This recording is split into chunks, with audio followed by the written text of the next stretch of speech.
স্বামী থাকতে তো মনে করেন আমার বাচ্চাদের কত কিছু আনিয়ে দিয়েছে, সবাই দেখে। এখন আমি বাচ্চাদের একটা বিস্কুট কিনে খাবো, সেই টাকাটা আমার কাছে নাই। মায়ের কোলে হাসি মুখে ৩ মাসের ফুটফুটে ছোট্ট শিশু, সে জানে না তার বাবা বেঁচে নেই। ছাত্র জনতার গণ অভ্যুত্থানে তার বাবা শহীদ হয়েছেন।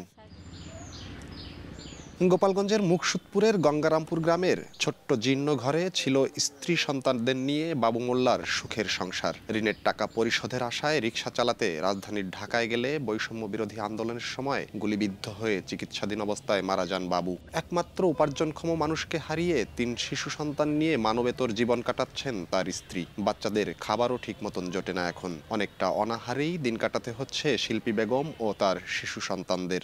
বাজারঘাটও কথা না, গ্রামের লোকেরা কিছু চাল ডাল দিছিল, আমার সাহায্য করছিল, ওই চাল ডাল আছে এখনও, ওইটাই খাইতেছি। আবার এখন আমার যে রান্না করে খাবো, সেই মানে রান্না করতে তো জালতির দরকার হয়, সেটাও আমার ঘরে নাই। বড় আলেম হবেন এই স্বপ্নে ঢাকার সাইনবোর্ড এলাকার আহসানুল হিকমা মাদ্রাসায় ভর্তি হয় ২৪ বছর বয়সের মইনুল ইসলাম। কিন্তু পৃথিবীর যাত্রায় মায়ের আগেই সন্তানকে চলে যেতে হবে তা কখনো ভাবতে পারেননি মাহফুজা বেগম। ২১ জুলাই আন্দোলনে গুলিবিদ্ধ হয়ে চিকিৎসাধীন অবস্থায় ছেলের মৃত্যু হয়। অশ্রুসিক্ত চোখে আজও সন্তানকে খুঁজে ফেরেন গর্ভধারিণী মা।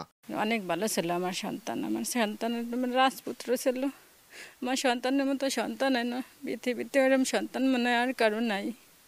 আমার মনে হয় যেমন চেহারা ছবি ছিলাম, তেমন নম্রভদ্র, তেমন আপনার চলাফেরা, মানে আমার ঘরে আসলে মানে আমার ঘরে আলো আলো হয়ে যেত। আমার সন্তান যখন ঘরে ঢুকতো মানে থেকে নূরের আলো আমার ঘরে ফুটে উঠছে। বৈষম্য বিরোধী আন্দোলনে হতাহত পরিবারগুলো সহায়তার দাবি করেন, পাশাপাশি অপরাধীদের দৃষ্টান্তমূলক শাস্তি চান। তোর বাইরে হাসপাতালে নিয়েছি, এখন সিটি স্ক্যান করা লাগবে, এরপর জানা যাবে। রাইতে 11টার সময় শুনি মারা গেছে। রতনের যে 2টা ভাই বোন, যে আমার স্বামীর হাতে সমস্যা প্রতিবন্ধী, তার বোনেরও হাতের সমস্যা প্রতিবন্ধী। রতনী আমাদের সংসার অনেক মানে কষ্ট করে চালাইতো। জুলাই আগস্ট গণ অভ্যুত্থানে গোপালগঞ্জ জেলায় মোট 7 জন শহীদ ও 15 জন আহত হয়েছেন। জয়ন্ত শিরালী, সময় সংবাদ, গোপালগঞ্জ।